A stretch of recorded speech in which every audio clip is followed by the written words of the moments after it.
Imagine, for a moment, a world without the persistent hum of electricity. A landscape where the skyline is not punctuated by cell phone towers, but by the simple silhouettes of windmills and silos. Picture a road not raced upon by sleek, modern cars, but traversed by a black, horse-drawn buggy, its wheels kicking up a faint dust in the slow, rhythmic pace of another time. This is not a historical reenactment or a scene from a film set in the distant past. This is the present-day reality for the Amish, a distinctive Christian group whose commitment to a life of simplicity, community, and separation from the world presents one of the most fascinating and enduring counterpoints to modern society. To encounter the Amish is to witness a living paradox. They are a people who choose to live apart, yet whose farms and businesses are often woven into the very fabric of the rural landscapes of North America. From the rolling hills of Pennsylvania to the flat plains of Ohio and Indiana, they create products of renowned quality, using time-honored methods, yet they shun the technologies that define efficiency and progress for the rest of us. They are instantly recognizable by their plain dress, the dark trousers and suspenders of the men, the solid-colored dresses and prayer coverings of the women, yet their reasons for this uniformity are deeply spiritual and largely misunderstood by the outside world. They call the English. This narrative seeks to journey beyond the surface image of the horse and buggy, beyond the quaintness of the hex signs on barns and the allure of handmade quilts. It is an exploration into the heart of the Amish world, their faith, for every visible aspect of their lives, their dress, their transportation, their rejection of certain technologies is merely an outward manifestation of an inward conviction, a religious story that began nearly 500 years ago in the turbulent wake of the Protestant Reformation. Their separation is not one of mere nostalgia or a stubborn refusal to change. It is a deliberate, theologically grounded way of being in the world, but not of it, a daily effort to build a community that reflects their interpretation of the teachings of Jesus Christ. The Amish story is one of persecution and migration, of profound commitment and difficult compromise, of unwavering tradition and surprising adaptation. It is a story governed by a core set of beliefs: Gelassenheit, yieldedness to God and community, the importance of demit, humility, and the central doctrine of ordning, the unwritten but deeply understood set of rules that guides daily conduct and maintains the boundaries of the community. It is a story that forces us to question our own assumptions about progress, community, and the very meaning of a good life. Over the course of this narrative, we will trace the origins of the Amish from their Anabaptist roots in Europe to their establishment and proliferation in North America. We will delve into their core religious tenets, explore the structure and function of their church districts, and examine the pivotal rite of Rumspringa that precedes the conscious choice of adult baptism. We will look at how they navigate the relentless pressures of the modern world, making careful distinctions between technology that might be useful and that which they believe is harmful to their family and community life. We will explore their struggles, their triumphs, and the surprising ways in which they engage with the very world they seek to be separate from. This is not merely an anthropological study. It is an invitation to understand a way of life that stands in stark contrast to the hyper-connected, individualistic, and fast-paced nature of the 21st century. It is the religious story of the Amish, a people who have chosen a different path, believing that true peace is found not in embracing the new, but in holding fast to the eternal. To understand the Amish is to travel back to the early 16th century, a period of unprecedented religious and social upheaval in Europe. The Protestant Reformation, ignited by figures like Martin Luther and John Calvin, challenged the absolute authority of the Roman Catholic Church, advocating for salvation by faith and the primacy of Scripture. But from this broader movement emerged a more radical wing, whose proponents believed the Reformers had not gone far enough. They were contemptuously called Anabaptists, meaning rebaptizers, by their enemies, and their beliefs would form the foundational bedrock of the Amish faith. The Anabaptists emerged primarily in Zurich, Switzerland, around 1525, gathered around reformers like Conrad Grebel, Felix Manz, and George Blaurock. Their core disagreement with both the Catholic Church and the mainstream Protestant reformers centered on a few, deeply revolutionary ideas. First and foremost was their belief in believers' baptism, or credo baptism. They argued that infant baptism was unscriptural and meaningless. True baptism, they held, was a conscious, voluntary act of faith, undertaken by a consenting adult, a public pledge of a personal commitment to follow the teachings of Jesus. This was not a minor theological nuance. It was a direct threat to the very structure of society, where church and state were inextricably linked through the sacrament of infant baptism, which made one both a Christian and a citizen. By rejecting this, the Anabaptists effectively advocated for the separation of church and state, a dangerously seditious idea at the time. Their second key principle was a strict interpretation of Christian non-resistance or non-violence.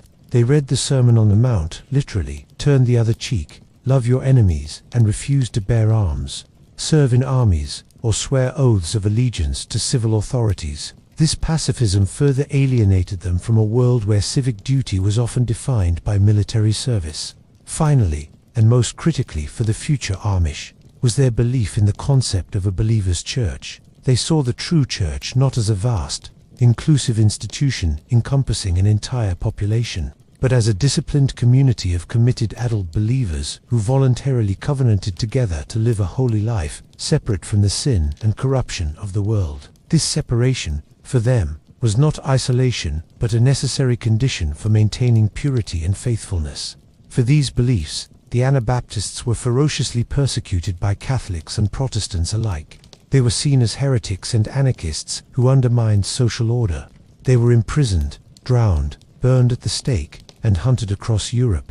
Felix Manz became the first Protestant martyr to be executed by other Protestants, when he was drowned in the Limmat River in Zurich in 1527. This persecution forged a powerful identity among them, sense of being a persecuted remnant, a chosen people, faithful to the true way, despite the cost. This theology of suffering and martyrdom is deeply embedded in the Amish psyche, to this day, memorialized in their hymnal, the Ausbund, which contains songs written by their martyred ancestors in prison. Within the broader Anabaptist movement, different groups arose.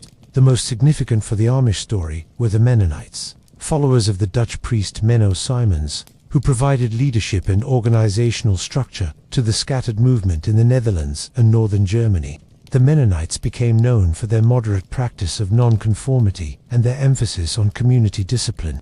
It was from within a Mennonite community in the Alsace region, now part of France, that a new leader emerged in the late 17th century, a man whose desire for a stricter adherence to the old ways would lead to the birth of a new people, the Amish. His name was Jacob Ammon. The year was 1693. The fires of the initial Reformation had cooled. But for the Anabaptists in Switzerland and the Alsace, life remained precarious. They lived as tolerated but often persecuted minorities, their communities held together by a shared faith and the common memory of martyrdom. However, within these Mennonite communities, a sense of spiritual cooling had set in for some. They feared that discipline was becoming lax, that the sharp lines of separation from the world were beginning to blur. It was in this atmosphere of spiritual anxiety that a conservative bishop named Jacob Ammon emerged as a fiery voice for reform. Jacob Ammon was a zealous leader, deeply concerned with preserving the purity of the church. He began to preach a need for a return to a stricter, more rigorous practice of their faith.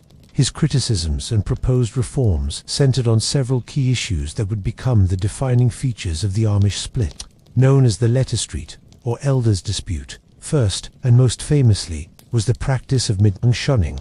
Ammon insisted on a strict and unwavering application of the ban. When a church member was excommunicated for unrepentant sin, Ammon taught that every member of the community, including the excommunicant's own spouse and family, must completely shun them. This meant refusing to eat with them, do business with them, or even engage in social fellowship. This was to be a powerful tool for repentance, designed to bring the wayward soul back to the church through the pain of isolation. The more moderate Swiss elders, led by Hans Riest, found this practice overly harsh and destructive to families, arguing for a ban that was primarily a spiritual separation within the church context. Second, Ammon advocated for the practice of foot washing as an ordinance to be included in the communion service. He found biblical precedent for this in John 13, where Jesus washes the feet of his disciples, and saw it as a powerful ritual enactment of humility. Demart. The Swiss leaders did not see it as mandatory for salvation and resisted making it a test of faith. Third, Ammon insisted on holding communion twice a year, rather than the once-a-year practice common in some communities. Furthermore, he demanded a much stricter approach to church discipline, believing that any compromise on the ordering, the rules of the church, was a slippery slope toward worldliness. Amon's methods were as divisive as his doctrines. He traveled from community to community, holding councils and demanding that others agree with his views. He was known for his absolute certainty and his tendency to excommunicate those who disagreed with him, even other ministers. His fervor created a crisis. At a famous meeting in 1693, the Fenci became irreparable. Amon and his followers excommunicated the more moderate Swiss elders, and in return were themselves excommunicated. This was the Great Schism. Those who followed Jacob Amon became known as Amish, while the others continued as Mennonites. The Amish distinguished themselves by their strict shunning, their practice of foot washing, their plain and uniform dress, which became more regulated to visibly demonstrate their separation, and their unwavering commitment to community discipline. They saw themselves not as creating a new church, but as preserving the true, old church from error and compromise. The birth of the Amish was thus born from a schism over the very meaning of separation. For Jacob Amon, faithfulness required an absolute, visible, and socially enforced separation from sin, even if it meant separating from other Anabaptists he deemed too worldly. This ethos of strictness and the willingness to divide over matters of discipline would become a recurring theme in Amish history, leading to the many different affiliations and splits that characterize them today. They were, from their very inception, a people defined by their commitment to drawing a clear line. The division created by Jacob Amon left his followers, the new Amish, as a small and even more isolated minority within an already persecuted minority. They remained primarily in Switzerland, Alsace, and the Palatinate region of Germany, living as tenant farmers and craftsmen, their communities constantly under economic and social pressure. The 18th century brought a new wave of persecution and economic hardship, and the promise of religious tolerance and abundant land began to beckon from across the Atlantic Ocean. The New World, North America. The migration of the Amish to America occurred in several waves throughout the 18th and 19th centuries. It was not a single exodus, but a slow, family by family, community by community movement, driven by a powerful mix of push and pull factors. The push came from European authorities who continued to harass them, imposing special taxes, confiscating their property, and threatening their children with conscription into state armies, an absolute impossibility for their pacifist beliefs. Crop failures and famine added economic desperation to their religious woes. The pull was the famous promise of William Penn, a Quaker who offered a holy experiment in his colony of Pennsylvania, a place of religious freedom and tolerance. Pamphlets and letters from early settlers, including Mennonites, spoke of vast fertile lands where one could worship God in peace, according to the dictates of one's conscience, free from the old-world constraints of state churches and conscription. The first significant wave of Amish immigrants arrived in Pennsylvania in the mid-18th century, around the 1730s to 1750s. The names of these pioneering families are now legendary in Amish history: Stoltzfus, King, Fisher, Byler, Lapp, Zook. They landed in Philadelphia and, following the Great Wagon Road west, began to settle in what would become the core of the Amish world, Lancaster County. The rich limestone soil was perfect for farming, and they quickly established thriving agricultural communities. This initial migration was followed by others throughout the 19th century, as word of success and available land spread back to Europe. Later groups settled in other areas that would become major Amish centers: Ohio, Indiana, Illinois, and Ontario, Canada. It is crucial to understand that not all Amish left Europe. Those who remained eventually assimilated into the more liberal Mennonite churches or died out. Therefore, all Old Order Amish communities in North America today descend from this relatively small group of 18th and 19th century immigrants, perhaps no more than 500 individuals in total. This genetic and cultural bottleneck is a key reason for the remarkable cohesion and distinctiveness of the Amish people. Life in North America was challenging but ultimately liberating. For the first time, they could build their communities without the immediate threat of state-sponsored persecution. They could own land, farm according to their methods, and govern their church affairs without interference. This freedom, however, presented a new kind of test. In Europe, persecution had acted as an external pressure that reinforced their separation and internal cohesion. In America, that pressure was largely removed. The challenge now became an internal one: how to maintain their distinct identity. Their separation and their strict ordering when they were free to assimilate. The absence of an oppressor meant the boundaries of their community now had to be maintained solely by their own willpower, faith, and discipline. This new reality would set the stage for the next great series of challenges and divisions within the Amish world in the 19th and 20th centuries. The Amish way of life is not a random collection of old-fashioned habits. It is a complex, interlocking system built upon a foundation of core religious beliefs. Every aspect of their existence, from their clothing to their technology use to their social structure, is a conscious expression of these theological pillars. To understand the why behind the what, one must delve into these central tenets. Gelassenheit, perhaps the most important concept in Amish theology, is Gelassenheit, Enheit, a German word that translates imperfectly to submission, yieldedness, or self-surrender. It is the antithesis of the modern cult of individualism. Gelassenheit is the complete submission of one's own will to the will of God, to the authority of the Church, and to the needs of the community. It emphasizes cooperation over competition, humility over self-assertion, and silence over loud speech. An individual with Gelassenheit does not seek to stand out. They seek to blend in and serve. This principle is embodied in their quiet demeanor, their refusal to have their photographs taken as it elevates the individual, and their preference for consensus over majority rule. Demut, humility. Closely linked to Gelassenheit is demut, meaning humility. Pride is considered the root of all sin, the original sin that led to the fall of humanity. Therefore, every effort is made to cultivate humility and crush pride.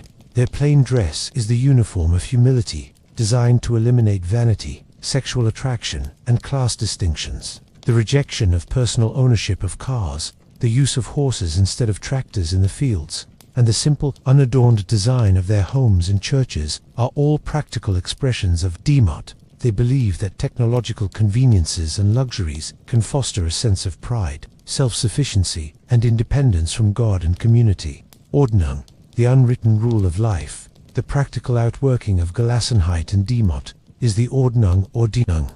This is the unwritten, orally transmitted set of rules that governs nearly every aspect of daily life for a specific church district. The Ordnung is not considered a means of salvation. Salvation is by God's grace through faith, but it is the prescribed order for living a holy life within the community. It outlines the expectations for dress style, fabric, color, technology, what is allowed and what is forbidden, social conduct, business practices, and religious ritual. The ordning is not static. It is debated and reaffirmed twice a year at the Communion Council meetings. Changes are made slowly and cautiously, always with the goal of preserving community, harmony, and separation from the world. It is the fence that protects the community from the encroaching wilderness of worldliness, separation from the world.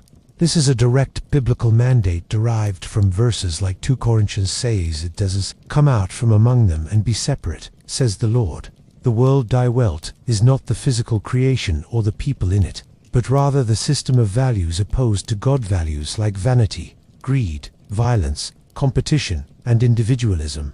The Amish believe that close association with this system will inevitably lead to spiritual contamination. Therefore, they physically and culturally separate themselves to create a protected space where their values can flourish. This explains their resistance to public grid electricity, television, and mainstream education. They are not just technologies or institutions, but conduits for worldly values that could undermine their community. Adult baptism.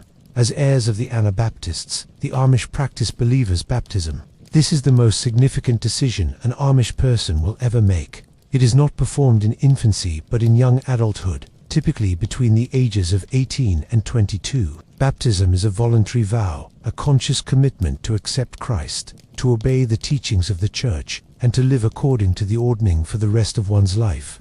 It is the doorway to full membership in the Church and the community.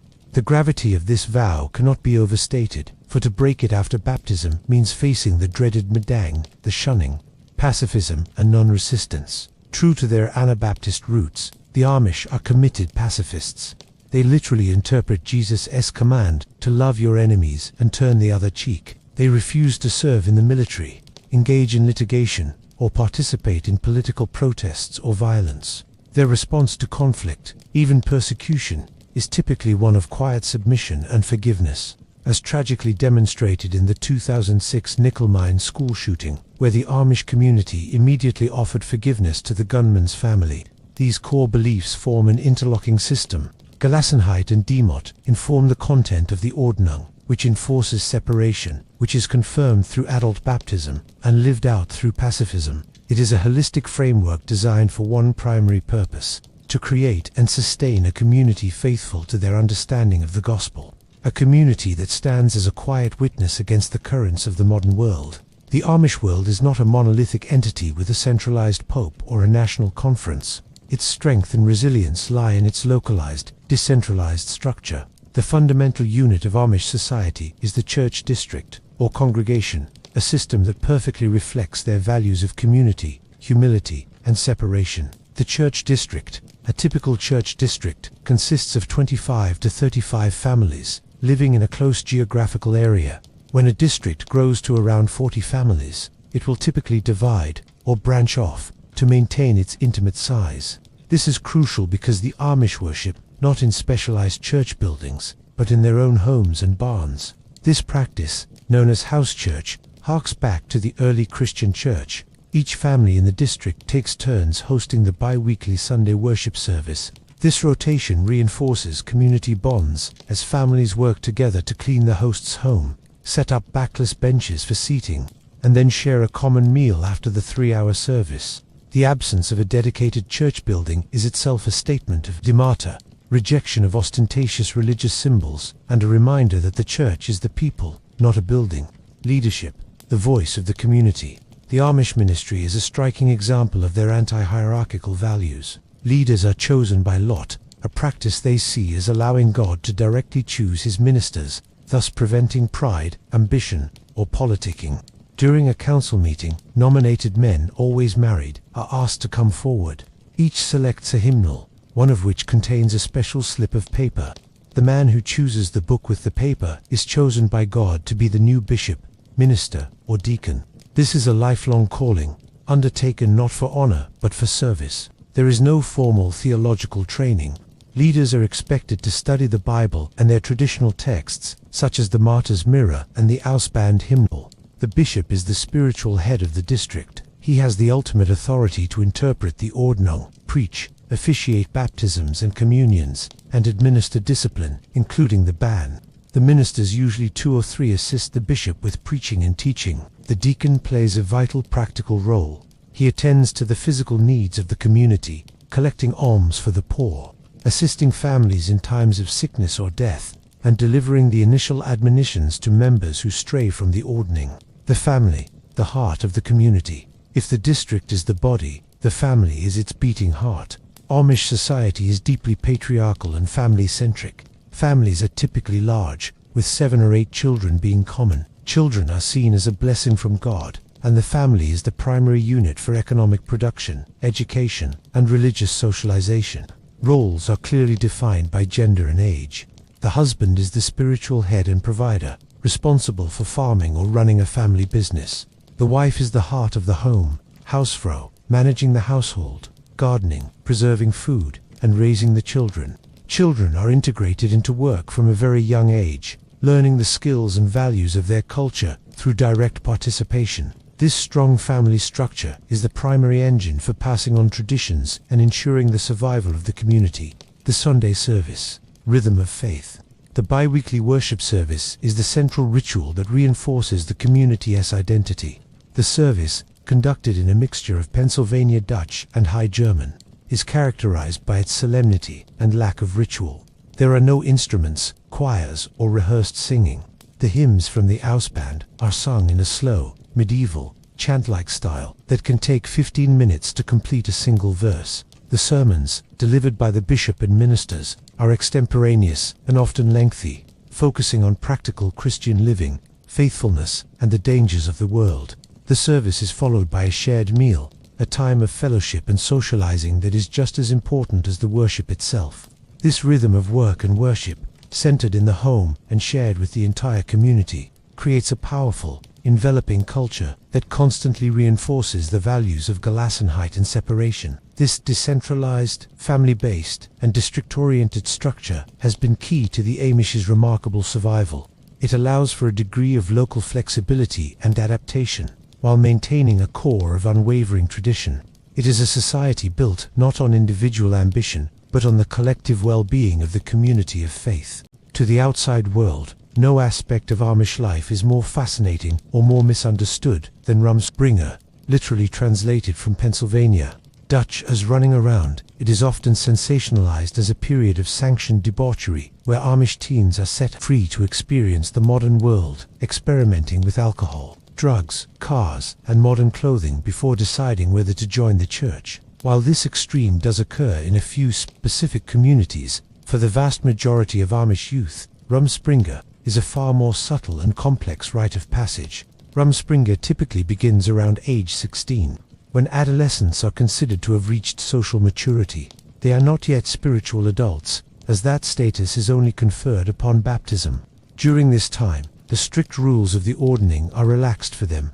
They are no longer under the direct spiritual authority of the church, because they are not members. This is the core of Rumspringa. It is a moratorium, a period of grace before making the lifelong commitment to God and community. For most youth, this running around is quite mild. It might involve attending youth singings on Sunday nights, where they can socialize with the opposite sex, playing volleyball, going on group buggy rides, or visiting other communities. They might get a driver's license and be allowed to ride in cars, though not own them, wear English clothing, and use smartphones, all while still living at home and adhering to most family rules. The purpose is not necessarily to rebel, but to socialize, court, and, most importantly, to see something of the world from which their parents have sought to protect them. The underlying and most profound purpose of Rumspringa is to make adult baptism a truly voluntary, informed choice. The Amish believe that faith cannot be coerced. It must be chosen freely. By allowing youth a taste of the alternative, the community ensures that when a young person does choose to be baptized, they are doing so not out of mere habit or family pressure, but out of a genuine personal conviction. They are choosing the church with their eyes wide open, having seen what they are rejecting. This makes the commitment infinitely stronger and more resilient. The pressure to choose baptism is immense. However, it is a social, familial, and spiritual crossroads. Choosing baptism means gaining full acceptance into the community, the right to marry, and the honor of one's family. It is to embrace one's identity, heritage, and eternal salvation. To choose not to be baptized is to choose a path of profound loss. It means leaving the only world one has ever known. It means being shunned by one's family, not in the formal sense of medbung, as one was never a member, but in the heartbreaking reality of social separation. The family home, the community, the language, and the culture become closed off. The price of leaving is extraordinarily high. Consequently, the vast majority of Amish youth, approximately 85 to 90%, do choose to be baptized and join the church. The decision is often less a dramatic conversion moment and more a quiet affirmation of the only life they have ever truly known and loved. They come to see the world not as a place of freedom, but as a place of loneliness, chaos, and emptiness compared to the deep, structured, and loving support of their community. Rumspringa, therefore, often functions not as an enticement to leave, but as a powerful object lesson in why one should stay.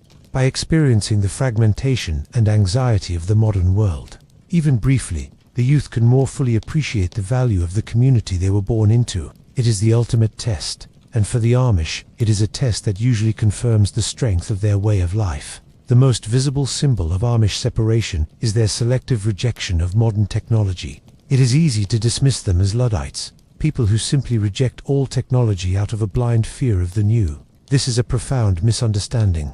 The Amish relationship with technology is not one of rejection, but of evaluation. Their process for adopting or rejecting a technology is sophisticated, deliberate, and deeply theological. They ask not, how does it work, but what will it do to our community? This evaluation is guided by the principles of the Ordnung and the core values of Gelassenheit and Demot.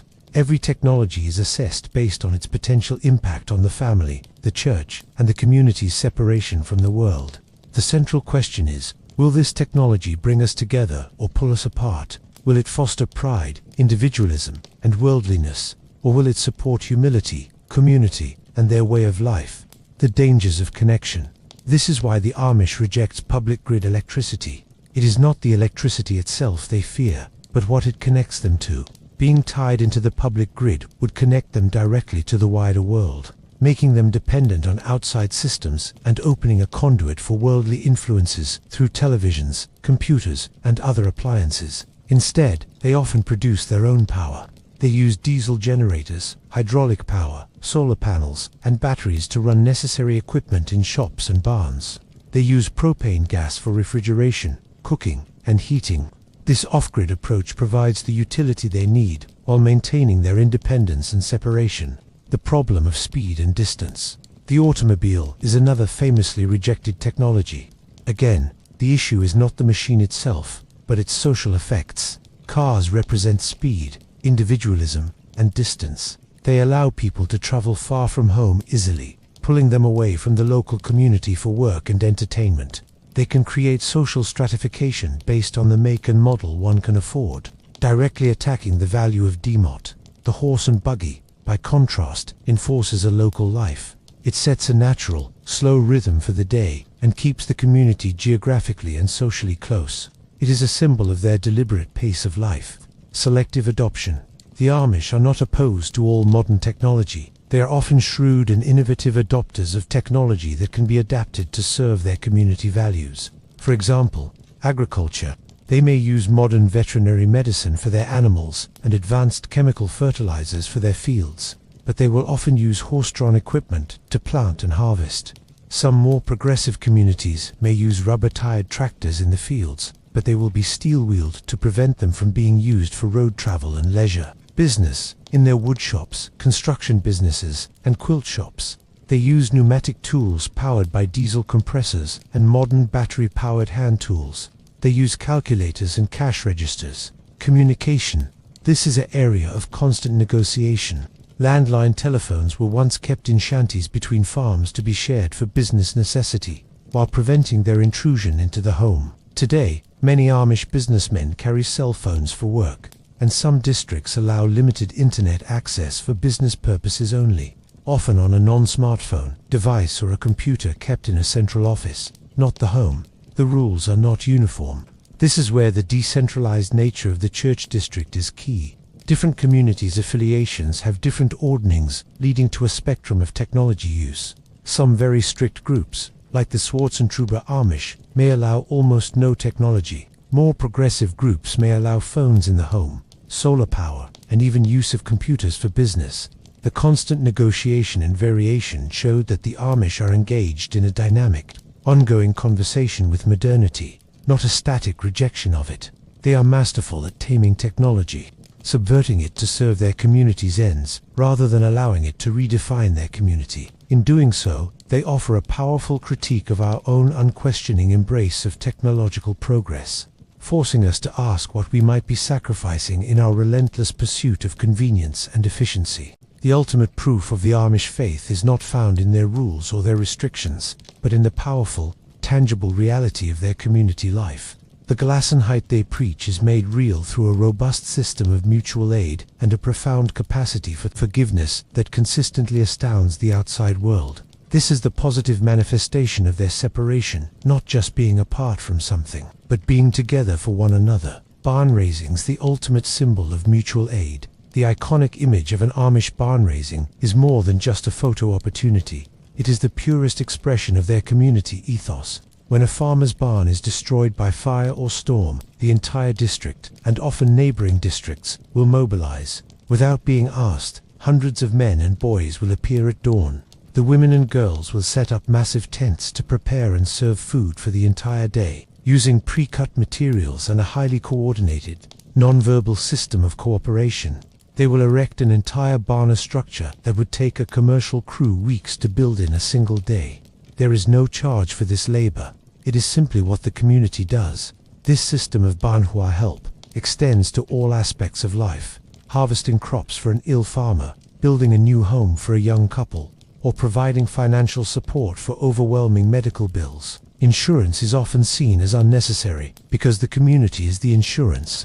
This mutual aid creates an incredible social safety net and an unbreakable bond of interdependence. The test of forgiveness. Nickel mines. The world witnessed the depth of Amish faith in October 2006, when a gunman stormed a one-room schoolhouse in Nickel, Mines, Pennsylvania, killing 5 young girls and injuring 5 others before taking his own life. The response of the Amish community was, to the outside world, unbelievable. Within hours, as they were grieving their own unimaginable loss, Amish elders were visiting the gunman's family to offer comfort and forgiveness. They invited his wife to the funerals of the children her husband had murdered. They established a charitable fund for his family. This was not a calculated public relations move. It was a spontaneous outpouring of their core religious belief in forgiveness and non-retaliation. They cited the Lord's Prayer, "Forgive us our debts, as we also have forgiven our debtors." For them, forgiveness was not an emotion but a duty, a deliberate act of faith and obedience to God. The Nickel Mines tragedy became a stark lesson to the world on the practical power of Amish pacifism and their radical commitment to the teachings of Christ. Even in the face of ultimate evil, the practice of shunning Medem. The flip side of this profound community support is the practice of shunning, which seems harsh and punitive to outsiders. For the Amish, medding is not an act of hatred, but the ultimate act of love and discipline. It is a last resort for a baptized member who has strayed from the ordning and refuses to repent. The purpose is not to punish, but to awaken the individual to the gravity of their actions, and to bring them to repentance and restoration. It is also designed to protect the church from the corrupting influence of unrepentant sin. The pain of being cut off from family and community, unable to share meals or engage in social or business. Fellowship is meant to be so severe that the individual will choose to return. If they repent, they are welcomed back with open arms. This practice, perhaps more than any other, demonstrates the Amish belief that the health of the community is paramount, and that membership is a serious covenant, not to be taken lightly. Together, these practices, mutual aid, radical forgiveness, and disciplined shunning, create a social fabric of incredible strength. It is a community that takes responsibility for its own, that cares for its members from birth to death, and that holds itself to a standard of conduct that often shames the wider world. This powerful sense of belonging is the great reward of the Amish life, the positive counterpart to the sacrifices of separation, and the key reason why so many choose to stay. The Amish are often portrayed as a static people, frozen in the 19th century. This is a myth. While they are deeply traditional and change-averse, they are not immune to change. Their history is one of adaptation and negotiation with the modern world, all while fiercely protecting their core identity. The challenge of the 21st century has accelerated this process, forcing new and complex adaptations. The shift from farming to business. The most significant change in recent decades is the move away from agriculture. As farmland becomes more expensive and less available, fewer Amish families can support themselves solely by farming. This has led to an explosion of Amish-owned small businesses. They have become highly successful entrepreneurs, opening woodworking shops, construction companies, quilt stores, bakeries, and retail stores. Over 50% of Amish households now derive their primary income from a family business. This shift has profound implications. It brings them into more daily contact with the English world, as they source materials and market their products. It also creates new wealth, which can test the values of humility and equality. However, they often adapt their business practices to their values. Success is framed as a blessing to be shared with the community, not a personal achievement. Technology at the threshold. The pressure of running a business forces continuous reevaluation of technology. The desktop computer in a woodshop office for invoicing is a common sight in many communities. Smartphones, while often forbidden in the home, are increasingly tolerated for business use, seen as a necessary tool for communication with English clients. This creates a new kind of challenge, the porous boundary between work and home. A phone used for business can easily become a portal to the internet's temptations. Districts constantly debate these issues, trying to draw lines that preserve their core values while allowing for economic survival. Tourism, a double-edged sword. In places like Lancaster County, the Amish have become a major tourist attraction. While this provides a significant market for their goods and services, it also turns their homeland into a spectacle. They must navigate the curiosity, and sometimes the disrespect, of thousands of visitors who photograph them, intrude on their property, and misunderstand their way of life. Most Amish respond with a quiet detachment, tolerating the tourism as a fact of life, but largely ignoring it. maintaining their psychological separation even amidst the crowds. The challenge of youth. The business shift also affects the young. With fewer farms, not all sons can stay on the land. Young men often work for English construction firms or in Amish factories, exposing them to different values and lifestyles at a formative age. This can make the choice during Rumspringa more complex, as the allure of a regular paycheck and a less physically demanding life is a real alternative. The community's ability to offer meaningful work within the ordning is a critical factor in retaining its youth. Despite these pressures, the core of Amish life remains astonishingly stable. The use of horse and buggy, the plain dress, the German language in worship, and the commitment to church-based education continue unabated. They have mastered the art of adapting on the periphery while refusing to change at the core. Their success is a testament to a flexible tradition, one that can bend without breaking. The outside world often speaks of the Amish as a single, monolithic group. This is far from the truth. The same impulse that led Jacob Ammon to split from the Mennonites, the desire for a purer, stricter practice, has continued to operate within the Amish world itself. Over the last century, this has resulted in a complex spectrum of affiliations. From the most conservative to the most progressive, there is no central Amish authority. Instead, there are hundreds of independent church districts that loosely group themselves into these affiliations based on similar ordnings: the Old Order, the mainstream. The largest and most common group is simply known as the Old Order Amish. This is the group most people are familiar with from Lancaster County, Holmes County, and Elkhart-le-Grange. They use horse and buggy, practice shunning, have no electricity in the home, and operate their own schools. However, even among Old Order communities, there is significant diversity in details like the width of a hat brim, the color of buggies, or the permissibility of propane-powered refrigerators. The Schwarzentruber Amish, the conservatives. On the far conservative end of the spectrum are groups like the Schwarzentruber Amish, who emerged from a series of schisms in the early 20th century. They are the strictest of all Amish. They often reject many technologies that other Old Order groups accept, such as solar power, pressurized gas lamps, or even rubber tires on their farm machinery, using steel wheels instead. Their buggies are without front lights, reflectors, or even a windshield, representing a maximum separation from the modern world. Their dress is plainer, their homes are more austere, and their interaction with the English world is minimal. The New Order Amish, the progressives. On the more progressive end are the New Order Amish. They began to separate from the Old Order in the 1960s, often motivated by a desire for more heartfelt, evangelical-style religious expression alongside slightly more openness to technology. They may allow more use of phones for business, use of tractors for farming, and even own cars, but they are painted black and devoid of chrome to maintain humility. Crucially, they still use horse and buggy for church and social functions and maintain most aspects of plain dress. They represent a different kind of negotiation with modernity, one that allows more technology for practicality, but retains the symbolic boundaries of separation. Beachy Amish, the car-driving Amish, named after their leader Moses Beachy. This group split in the 1920s over the issue of automobile ownership. The Beachy Amish drive cars, use electricity, and worship in meeting houses instead of homes. They have Sunday schools and may have paid pastors. However, they still maintain plain dress, though often less strict, and practice a form of shunning. They represent a much greater degree of assimilation, while still consciously identifying as a separate people. This diversity is a key to Amish resilience. It acts as a pressure valve. When tensions over technology or discipline become too high within a district, rather than everyone abandoning the faith, a split can occur. Those who desire more strictness can join a conservative affiliation, while those pushing for change can move towards a progressive one. This allows for change and adaptation without destroying the entire system, ensuring that there is an Amish community for almost every level of commitment to tradition. Formal education is another front in the Amish struggle to maintain their separate identity.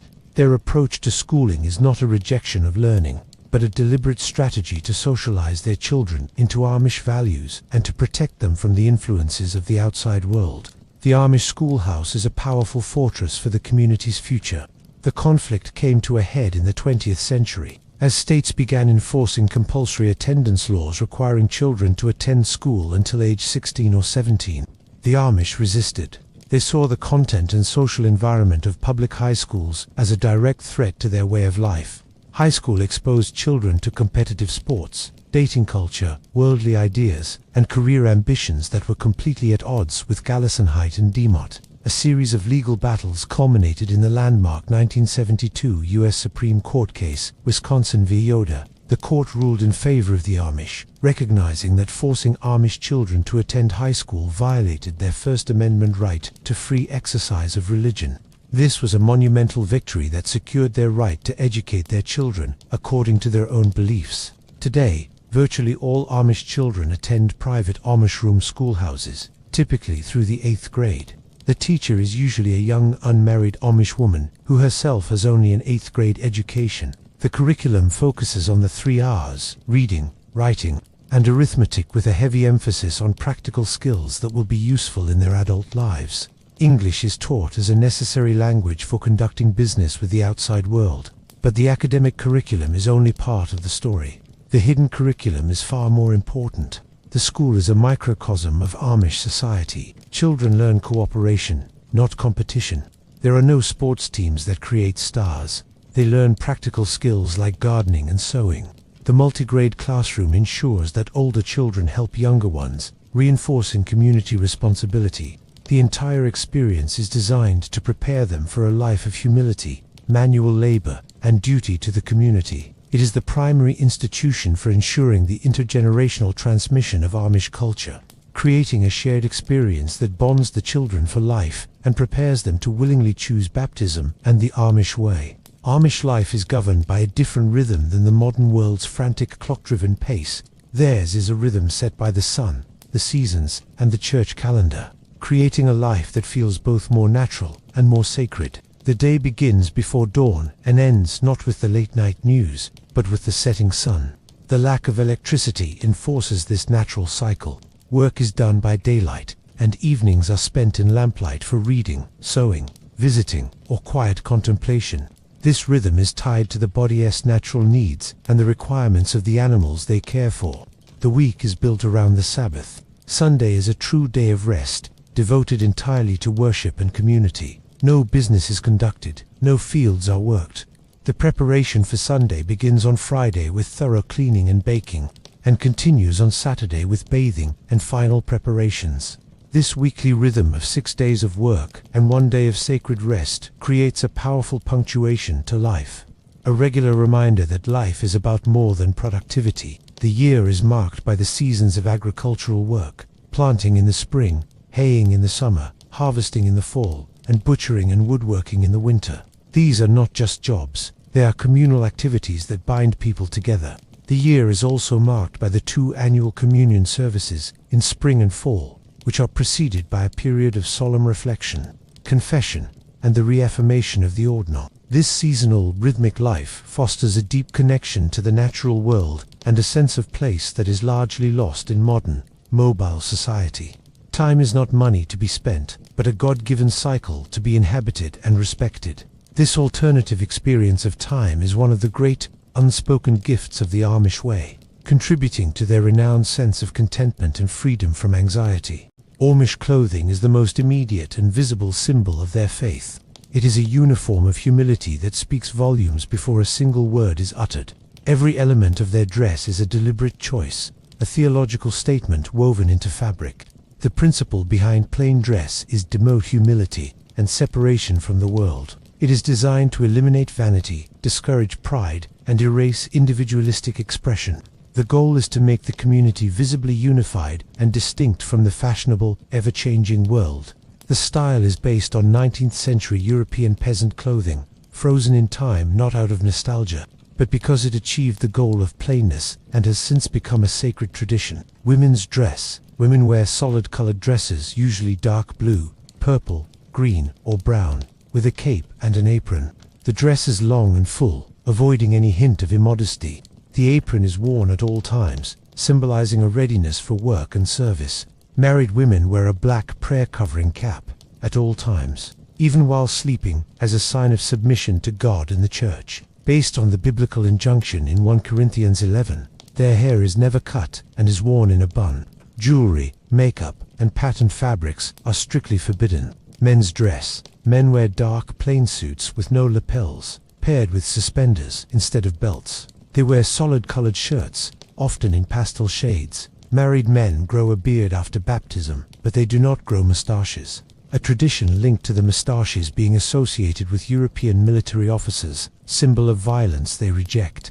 They wear broad-rimmed straw hats for work and black felt hats for church. This code of dress is enforced by the Ordnung and is non-negotiable for baptized members. It is a constant, physical reminder of their commitment.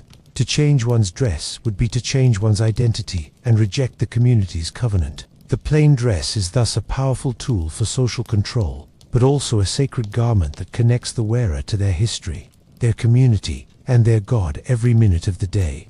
Living a life so counter to the surrounding culture inevitably shapes the Amish inner world. The psychology of the Amish is a complex interplay of deep-seated security and unique pressures. On the positive side, the Amish benefit from what modern psychology desperately seeks to create: an immense sense of belonging and purpose. From birth, an Amish person knows exactly who they are, what is expected of them, and that they are embedded in a network of unconditional support. This eliminates the modern anxieties of choice overload, existential loneliness, and economic precariousness. The result is a culture with remarkably low rates of depression and anxiety related to these modern maladies. Their strong family ties, physical labor, and lack of exposure to the curated perfection of social media contribute to a well-documented sense of contentment and life satisfaction. However, their world creates its own psychological challenges. The pressure to conform is immense. The fear of shame and the potential for shunning create a powerful undercurrent of anxiety about making mistakes or straying from the path. For those who are naturally more intellectual, artistic, or individualistic, the culture can feel stifling and oppressive. The strict gender roles can be difficult for those who don't fit the mold. Mental illness does exist within Amish communities, but it is understood and treated through a combination of faith, community support, and, increasingly, professional help. They distinguish between spiritual problems, which are addressed by the bishop, and biological illnesses, which are treated by doctors. They are pragmatic about seeking medical and psychiatric care, including therapy and medication, for conditions like schizophrenia or bipolar disorder. Their strong community support system is often a vital component of healing, ensuring that individuals and families are not left to cope alone. The Amish psyche, therefore, is not a simplistic picture of pure happiness. It is a trade-off. The anxieties of modern individualism are swapped for the pressures of communal conformity. For most, the trade is worthwhile, providing a deep and abiding peace. For others, it can create a pain that leads to the difficult decision to leave everything they have ever known. The Amish approach to death is consistent with their overall worldview. It is met with practicality, community support, and a deep faith in God's will. Death is not hidden away or medicalized. It is accepted as a natural part of life's journey and a gateway to the afterlife. When a member of the community is dying, the family and church rally around them. Death usually occurs at home, not in a hospital, surrounded by loved ones. The body is never taken to a funeral home for embalming or viewing. Instead, the community takes care of everything. The women will wash and dress the body in white burial clothes. The men will build a simple, wooden coffin, often plain and unpainted. The body is then laid out in the front room of the home for a brief viewing by family and community members before the funeral. The funeral service itself is characterized by the same simplicity and solemnity as a regular church service. It is held in the home or barn of the deceased. There is no eulogy praising the individual's life achievements, as this would be seen as fostering pride. Instead, the sermons focus on God's sovereignty, the hope of resurrection, and the need for the living to be prepared for their own death. The music is the same slow, penitent hymns from the Auspent. Burial takes place in a plain, community-owned cemetery. Headstones are uniform, small, and simple, usually made of stone with just the name and dates of birth and death, ensuring equality even in death. The community's care for the grieving family continues for months afterwards, with help provided for meals, chores, and emotional support. This approach demystifies death and integrates it into the cycle of life. It avoids the high costs and commercialism of modern funerals and reinforces the community's self-sufficiency. Their eschatology, or view of the end times, is generally quietist. They are not preoccupied with predicting Christ's return through world events. Instead, they focus on living a faithful and separate life in the here and now, trusting that their future is in God's hands. Their goal is not to change the world, but to be ready to leave it. The relationship between the Amish and their non-Amish neighbors, whom they call the English, is a complex dance of mutual dependence, curiosity, and respectful distance. It is a relationship built on necessary bridges and carefully maintained boundaries. On a practical level, the interaction is constant and necessary. Amish businesses rely on English customers. They hire English drivers for long-distance travel that cannot be done by buggy. They visit English doctors, dentists, and veterinarians. They sell their produce and goods at English farmers' markets. In many rural areas, the Amish are respected for their hard work, integrity, and quality craftsmanship. English contractors often hire Amish crews for their reputation of skill and reliability. Socially, however, the boundaries are firm. Close friendships between Amish and English are rare. There is a warm cordiality and mutual respect, but the cultural gap is vast. The Amish do not participate in local politics, vote, or serve on juries due to their principle of separation. They do, however, pay all required taxes, including social security taxes, even though they do not accept the benefits, seeing self-reliance as their duty. The English often serve as crucial intermediaries for the Amish, helping them navigate legal, technological, and bureaucratic systems of the modern world. An English neighbor might act as a message service via phone, or help them file complicated paperwork. This relationship is a testament to the Amish ability to engage with modernity on their own terms, using agents when necessary to maintain their own separation. This arrangement requires a degree of tolerance and understanding from the English community, which has generally been granted. The Amish, for their part, are careful to be good neighbors, helpful and honest, thus earning the goodwill that allows their separate way of life to continue. It is a fragile, unwritten social contract, but one that has proven remarkably durable. Amish society is deeply and unapologetically patriarchal, with roles and responsibilities clearly divided by gender. These roles are not seen as a matter of inequality but of divine order and practical necessity, each complementing the other to create a harmonious whole and a functioning household economy. The man is the head of the household and the spiritual leader.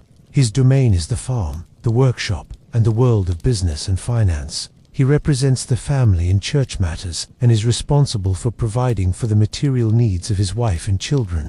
His authority is meant to be exercised with the humility of Galicinheit, as a service to his family, not as a domineering power. The woman's sphere is the home, the Hausfrau. Her responsibilities are vast: cooking, cleaning, gardening, preserving food, laundering clothes without electric machines, and, most importantly, raising the children. Her work is considered equally vital to the survival of the family and the culture. She is the primary nurturer and the first teacher of Amish values and the Pennsylvania Dutch language. While she is expected to be submissive to her husband, within her domain she wields significant authority and respect. Despite this clear separation, there is a pragmatic flexibility. A woman will often help in the barn or the shop during busy times, and a man might help with dishes or hold a baby when needed. The ultimate value is the well-being of the family unit, not rigid adherence to roles. For women, this world can offer a deep sense of purpose and respect within their sphere. However, for those who chafe under the structure, there are few outlets. Education ends early, and career opportunities outside the home are non-existent. The system works because it is embraced as God's will, but it undoubtedly places limits on individual expression, particularly for women. It is a system that prioritizes the stability of the community over individual ambition, a trade-off that defines the Amish way. The remarkable growth and stability of the Amish population, doubling approximately every 20 years, seems to guarantee their future. Yet, as they move deeper into the 21st century, they face internal and external challenges that will test their adaptive capacities like never before. Urban encroachment. The land that has long been their sanctuary is being swallowed by suburban sprawl. Rising property taxes and the skyrocketing cost of farmland make it increasingly difficult for new generations to establish themselves in traditional agriculture, pushing them into non-farm businesses that require more interaction with the world. Technology's siren call. The The internet and smartphones represent the most pervasive threat they have ever faced. A handheld device can bring the entire world into the barn, the workshop, and even the home, bypassing all their traditional physical boundaries. Districts are struggling to create rules that can possibly contain a technology designed for connectivity and individual consumption, wealth and stratification. The success of Amish businesses is creating a new problem: economic inequality. While mutual aid alleviates poverty, it cannot erase the visible differences between a successful shop owner and a struggling farmer. Wealth can fuel individualism, pride, and competition, the very antithesis of Amish values. Cultural erosion, increased daily contact with the English world through business. The use of English drivers and tourism inevitably leads to cultural dilution. The Pennsylvania Dutch language, a key marker of identity, is weakening among some youth. The sheer force of mainstream culture, absorbed through these daily interactions, is a constant pressure. Their future will depend on their continued ability to do what they have always done: evaluate, adapt, and draw lines. They must find ways to make a living without losing their souls, to use tools without being used by them, and to withstand the gravitational pull of a culture that values everything they do not. Their history suggests they will survive, but not without continued change and struggle. The Amish do not evangelize. They do not seek converts or proselytize their faith. Their mission is not to change the world, but to be a separate and faithful community within it. Yet, by simply being who they are, they offer a powerful and silent witness that forces the outside world to confront uncomfortable questions about its own values. In an age of frantic acceleration, they witness to the value of slow, deliberate living. In a culture of radical individualism, they witness to the beauty and strength of community and mutual aid. In an economy of planned obsolescence and disposable goods, they witness to the value of quality, durability, and craftsmanship. In a society obsessed with personal achievement and self-expression, they witness to the virtues of humility, obedience, and silence. Their life is a standing critique of the notion that newer is always better, that convenience is the highest good, and that technology is neutral. They demonstrate that every technological choice is also a social and moral choice, impacting our relationships, our communities, and our inner lives. The Amish story is ultimately one of resilience. It is the story of a small group of people who, for 5 centuries, have refused to assimilate, refused to disappear, and refused to let go of their distinctive way of following Christ. They have been persecuted, migrated across oceans, split among themselves, and faced the full force of modern materialism, and yet they have not only survived but thrived. They remind us that there is more than one way to live a meaningful life. Their chosen path of separation is not for everyone, but its very existence is a gift. It serves as a mirror, reflecting back to the modern world its own anxieties and excesses, and as a beacon, demonstrating that community, faith, and a deliberate pace of life are timeless sources of human strength and contentment. Their horse-drawn buggy on the shoulder of a busy highway is more than an anomaly. It is a moving sermon, a quiet testament to the enduring power of choice, faith, and community in the human story.